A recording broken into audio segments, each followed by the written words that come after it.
Hey, welcome back for this final segment. We've been talking about research-based predictors of success, conscientiousness and grit, and playfully contrasting them with traits and habits exhibited by the Grinch. Today I'm going to give you some pointers on how to begin strengthening and further developing conscientiousness and grit, and then Farmer Dave will give his take on which fictional Christmas characters were likely gardeners, like you and I. So let's grow. Dr. Dave here, aka the Garden Shrink. I'm an old psychologist with fresh insights into life, love, and gardening. Join me on a journey to increase both our fruit in the garden and in our professional lives. Whether you're just thinking about gardening as a hobby, or you're an old pro, or just someone interested in psychological advice minus the copay, I've got something for you. So come on, let's grow together. And where was Farmer Dave in this pathetic mess? Sitting in a lawn chair, sipping on some lemonade and listening to Don Henley on his headphones, I bet. Makes me want to share some of his secrets. Good gardening practices foster skills and habits that are strongly associated with life success. Did you know that our teachers from the past emphasized character and moral development, which included aspects of conscientiousness and grit? What? Give me an example? All right, how about the founding father, diplomat, scientist, inventor, entrepreneur, and writer, Benjamin Franklin, who said the following in the early to mid 1700s, not in a recent New York Times bestseller. Well done is better than well said. Lost time is never found again. Never leave till tomorrow that which can be done today.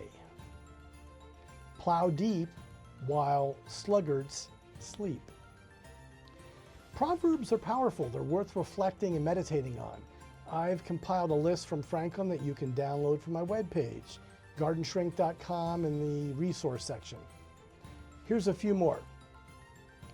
Diligence is the mother of good luck. Energy and persistence conquer all things. Sloth makes all things difficult. Industry makes all things easy. You see, hundreds of years ago, successful people were talking about conscientiousness and grit. Franklin identified 13 virtues.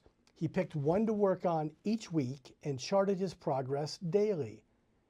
Gee, that sounds like modern psychology, goal setting, or a brand new idea on self-improvement you heard last week on a podcast. There really is nothing new under the sun. That's my idea for a book to come in future podcast. In the 20th century, our modern gurus have emphasized personality, self-confidence, likability, assertiveness, and charisma as keys to success. While these are important, they are more superficial, topsoil, if you will. In a drought, they can get blown away like in the Dust Bowl of the 1930s. If you want a successful life, if you want a large harvest, cultivate deep, rich soil, foster traits like gardeners. In the beginning, I mentioned conscientiousness involves reliability, discipline, follow-through, organization, and being goal-oriented. Start small with something manageable. You might start your day with one must-do task or an anchor point, something meaningful. Make it part of your routine. And anticipate and plan for barriers that may prevent completion of this task. Make it specific and measurable. The goal here is to begin developing small but meaningful habits you can build on. For example, pray, meditate, or stretch for 5 minutes. Review your schedule before you go to work. Make your bed, clean a surface, or put something back in its place. During the day, use the 2-minute rule. If something takes less than 2 minutes, do it immediately. Or when you feel like procrastinating, do one small task instead. Lastly, like old Ben Franklin, track and monitor your progress daily. Just writing and being accountable to yourself will change your behavior.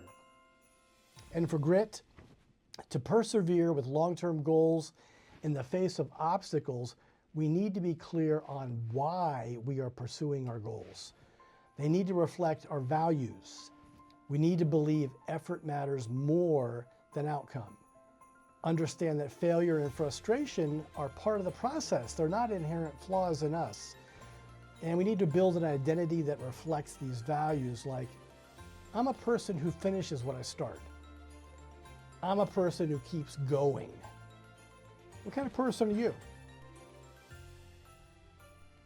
And you can ask yourself, why is this goal important to me? We can also practice deliberate discomfort. Pull those weeds when you see them. Finish the book you started. Return your calls immediately and delete those emails. Empty the dishwasher while it's right in front of you. I know I hate tedious and boring things too, but like Nike says, just do it.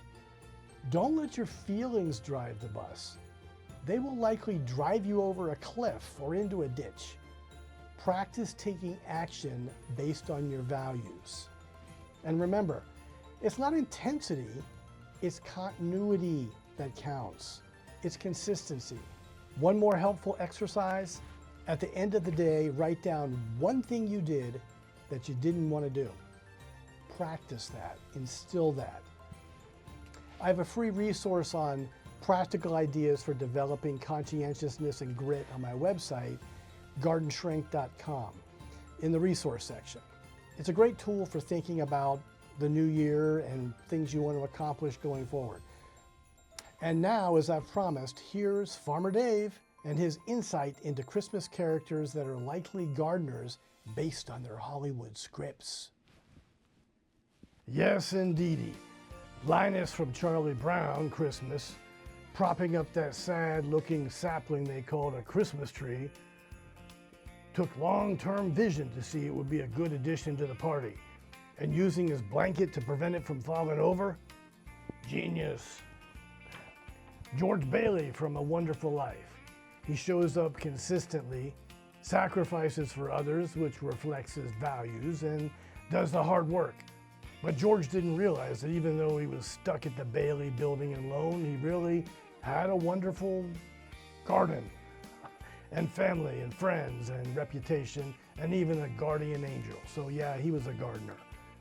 Rudolph the Red-Nosed Reindeer and friend Hermie the Elf were likely gardeners too. They persevered and stuck to their values despite rejection, the expectation of others, and ongoing obstacles. And Ralphie from A Christmas Story. Pink bunnies and gardening go hand in hand. Now where's my BB gun? Kevin from Home Alone, yes, he was super duper resourceful. But warning, don't steal his tomatoes or you might just step in a bear trap he set for intruders. What about his brother Buzz? Was he a gardener? Not a gardener. Finally, Neil, Charlie's stepfather from The Santa Claus. Come on, he's a psychiatrist. All mental health practitioners garden. Well, that's all, folks. Have a Merry Christmas. See you around the first of the year when Dr. Dave talks about resolutions and change. And as we move forward towards spring, he'll be posting more how-to videos. Likey below, and let me know which Christmas characters you think are gardeners or are not gardeners down below in the comment section.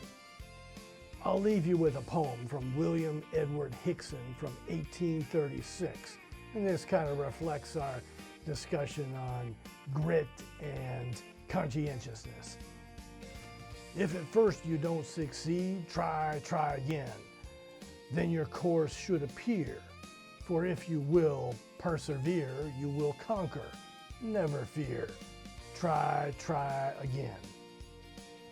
See you later, folks. Happy growing.